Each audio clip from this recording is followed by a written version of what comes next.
માગવો હતો મારે તારો હાથ, પણ થઈ ભૂલ એટલી કરી ના શક્યો તારા ઘરે રજૂઆત। ઓ વળી વળી જોઉં તારા બારણે, ના રે દેખાયા કયા કારણે। વળી વળી જોઉં તારા બારણે, ના રે દેખાયા કયા કારણે।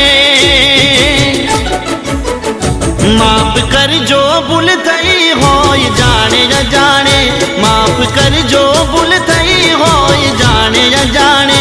ફરી ચહેરો જોવા ક્યારે મળશે એ તો રામ જાણે। ફરી ચહેરો જોવા ક્યારે મળશે એ તો